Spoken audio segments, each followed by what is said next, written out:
Skinwalker Ranch, a place of intrigue and legend. Many people know of a haunted house or a haunted location.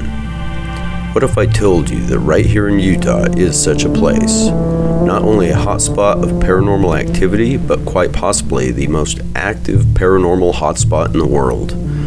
Not one, but two teams have been stationed on this private ranch lying in the Uintah Basin. The local Native Americans speak of the land containing a curse.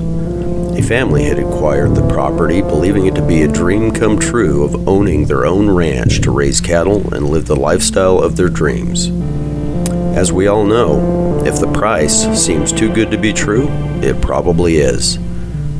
The family received strange rules prior to purchase of the ranch, primarily to not disturb the ground, absolutely no digging on the property.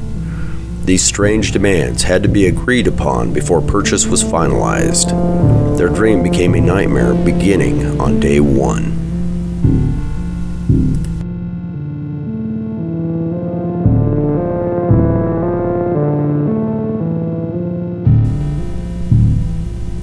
What can best be described as a dire wolf of immense size visited the family immediately after settling in with their cattle. Seemed tame enough, but was of immense proportions, measuring the height of the truck door. Unreal as it wasn't but moments before it seized upon a young calf's head and would not respond to physical attempts to get it to release the animal. Not once, or even twice, the wolf was shot with a high-caliber pistol and even a .30-06 before it sauntered away lazily. The father and his two boys set out with weapons in hand to avoid having a repeat of the instance, only to find the tracks of the wolf dead-end at a stream in the mud. It was as if the wolf had floated off into the air and vanished. The phenomenon only increased from there and became more and more terrifying. From disappearing objects found in odd places, a post hole digger vanished and was found at the top of a tree. Groceries that had been put away and upon leaving the room had mysteriously been found back on the kitchen countertop. Not uncommon were these events. It even began to affect the livestock. Livestock had begun to be found dissected with surgical precision mere moments after going missing. Needless to say, the family began to feel distressed with their situation. One instance involving the father, son, and visitors to the ranch had spotted red lights resembling taillights on the property. They began to make haste to catch the object, thinking someone was trespassing on the property. However, as they ran after the object, what they believed to be taillights lifted off the ground and shot off into the night sky. On many occasions, what was described as blue and red orbs appeared on the property. Where the red seemed to be more curious of the occupants, the blue were nicknamed the blue meanies due to their malevolent nature. An occurrence with two of the family's pet dogs ended in tragedy when the dogs took off after an appearance of the blue meanies. The dogs disappeared over a hill in chase of the blue orbs and was followed by a howl of pain, then silence. The dogs were found over the hill, dead, in quite a sad state. The phenomena had become terrifying and the family sought out help. The family wanted out, but was at a losing end, financially and mentally. The first team that arrived on the ranch offered to lift the burden of the property by offering purchase of the ranch. The family didn't hesitate and took the offer. The ranch quickly became a broad scientific study. To better document and study the phenomena, a large team set up cameras and various equipment to try and capture and document all the odd occurrences. Everything from UFOs and odd aerial phenomena to what can best be described as portals were observed. On one occasion, with night vision and thermal imaging, one such portal was observed in the darkness. A massive humanoid figure was observed entering through a portal and was documented running around the property. Figures in trees, alien greys accompanied by Bigfoot, and dark figures looming in the trees are just a handful of the oddities haunting the property. Not to mention an instance of prize-winning bulls vanishing and within minutes found in a hypnotic state, somehow loaded into a small trailer. What was happening on the property was able to avoid detection and act with response with precision to the team's tactics. Whatever lingered at the ranch was not just phenomena, but intelligent, always able to avoid detection with little to no photographic evidence.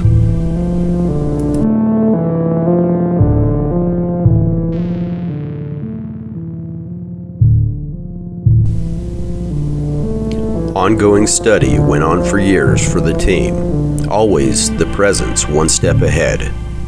To this day, a new team with private funding now inhabits the ranch, which is popularized with a television show. New research and digs continue. Homesteads have been 3D mapped and contain voids. Team occupants have experienced physical ailments and had moments where miles away, it seems the phenomena had followed them home, even being experienced by their own families who had never set foot on the ranch. The study will continue, and new tactics are being explored. Myself, having experienced UFOs, missing time, and other things I generally find hard to discuss, have been fascinated not only by the stories of Skinwalker Ranch, but by the actual research itself. Being a Utah native, I found my intrigue not only in this region, but in my own desolate surroundings I've grown up in. Being a desert and largely uninhabited region here in Juab County, I've experienced many occurrences of paranormal activity. Before I was even born, there was an occurrence in 1962, better referred to as the Las Vegas UFO crash just outside Nellis Air Force Base. What began in New York traveled thousands of miles and was witnessed by thousands of people. Quite largely, here in Utah, people in Nephi and Eureka, which both lie in Juab County, experienced this firsthand, some to more terrifying lengths. Oddly enough, I remember it being covered on an episode of Unsolved Mysteries where they discussed an event with a local man from Eureka, Utah, that experienced it much closer than most of us would like. Stranger yet, myself and my wife sought out to find this episode, combing through the largely available episodes available on Tubi and YouTube, and have found nothing. It seems the episode has disappeared. Thinking myself crazy, I looked for more information and found numerous online articles that describe the incident in detail. They even describe the episode that aired, yet it cannot be found. I will leave links to these online articles in the video's description for those that have interest in the event. Having read the two books, Hunt for the Skinwalker and Skinwalkers at the Pentagon, and watching the popular YouTube channel Bedtime Stories, containing 3 videos covering the events, my intrigue only heightened. I'd advise anyone intrigued by the phenomena to give these a look. I am currently reading the novelizations I purchased on Amazon released by the Bedtime Stories channel in 3 volumes that cover numerous curious and bizarre accounts in vivid detail from all around the world. If you have interest in any paranormal and strange happenings in the world, I'd highly recommend checking them out. At this point, I told myself that the first opportunity I had to see it for myself. Well, the time had come. My curiosity had become overwhelmed, and it was time to see for myself what the presence of the ranch would impose. So having the vacation time from work, I took a few days off and set off with my family for a little road trip. I think by this point, my family just wanted to see me have my curiosity settled. Not to mention, we were all due for a change of scenery. Traveling through 5 different counties and some beautiful territory, we were all skeptical of the stories and didn't really know what to come of our trip. Ashley National Forest had some breathtaking views, and Carbon County had lush green landscape quite different from our desert landscape. People can always tell when you're not from the area, even if you're a fellow Utah native, but all our stops held friendly and talkative people. All in all, it was about a 3-hour drive, but we never really expected to see anything. The last little stretch to the ranch was a bit surreal. Fort Duchesne seemed very sparse, but the highway held intrigue. We saw many things that drew our attention that we knew we had to get photos of, but the ranch would be first.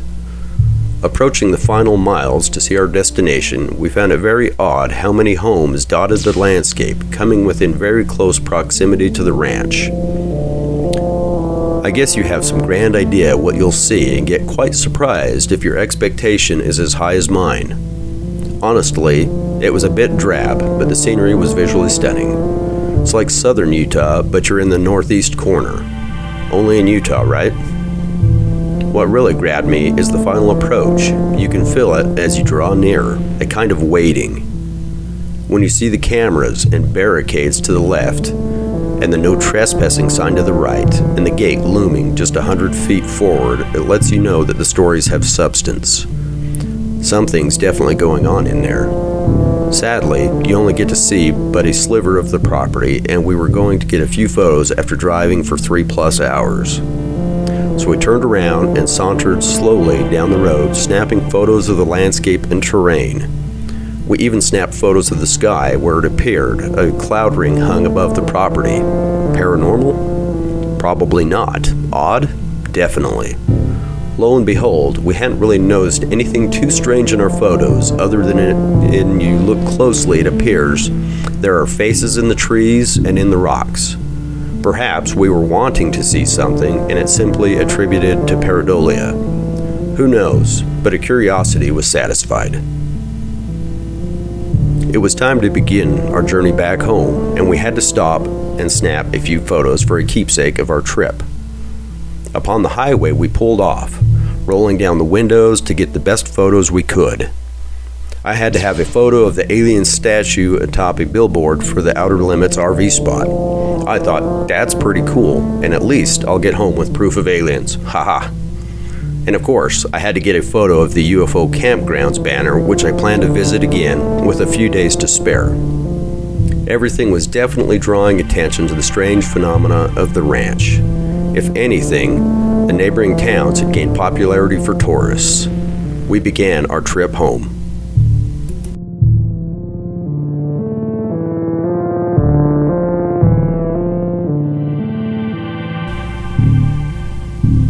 Now this is where it gets strange. We make it home exhausted, and we start looking over our photos from our trip. Of course, we begin with shots of the ranch and notice the strange anomalies that look like faces and blow it off. A little weird, but probably not paranormal. It's when we get to my photo of the UFO campgrounds banner that something appears a bit off. For some reason, the top of my photo seems dark when it was a bright, clear, hot day. Dark spots litter the top of the photo. What really grabs me is the 3 objects that weren't there when I snapped the photo. My son had snapped his photo within seconds that I'd taken mine and shown nothing. But sitting to the left in my photo is a very distinct visual of what appears to be a saucer-shaped ship. To the top of the photo, it appears there may be another in the sky, and below the saucer, just out of shot, perhaps a third? Not what I'd expected. Honestly, I'd felt that quite a bit of what I'd read was exaggerated, but now, staring me right in the face is what appears to be a saucer-shaped ship. I guess you could say the trip was well worth it, but the story didn't end there. About a week later, my family and I was just out for a joyride on a dirt road to an area called Cherry Creek, which lies 17 miles away from our home.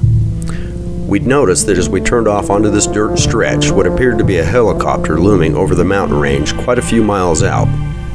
We didn't think much of it and continued driving down our familiar stretch, which we frequent quite often. Shortly before hitting the creek is a road that branches off to the north that we'd explored before. I'd often joked that at one point in this road there was a UFO landing spot. The area is devoid of sagebrush, trees, and vegetation, which looks odd. As we drove up the road, around, it bends and through the hills, we noticed a strange sound off to our left side of the vehicle. I slowed down thinking perhaps we had a low tire or there was a problem with our vehicle. To our astonishment comes a helicopter with nothing on but clearance lights, and I can clearly see the rear fuselage with its embedded rear blade, but 30 to 40 feet off to our left, flying dangerously close to the ground. no lights and fairly quiet, it passes us, leaving us unnerved and looking for a place to turn around. Regardless, we didn't proceed much further until we reached a place to turn around. The helicopter's green light can be seen in the video taken from my phone looming in the distance. Military or not, it appeared something didn't want us going where we were headed. Could it be linked to our trip? Who knows? Stay till to the end of the video to see our footage.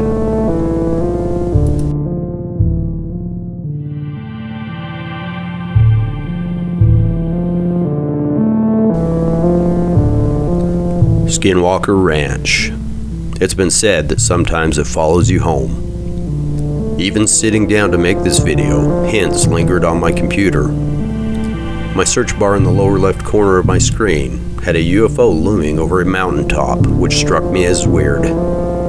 I snapped a photo of it with my phone before it disappeared, thinking perhaps it's linked. My takeaway from all of this? Perhaps the stories aren't exaggerated. Perhaps the stories aren't embellished. One trip, and my family and I have noticed many strange occurrences. Take from my story what you will, but be prepared if you decide to visit the proximities of Skinwalker Ranch. Once again, I appreciate you taking the time to check out today's video. Don't forget to like, comment, subscribe, and share the video. I look forward to bringing you more content in the future just like this. Omega Alpha, where the end is just the beginning. Until next time.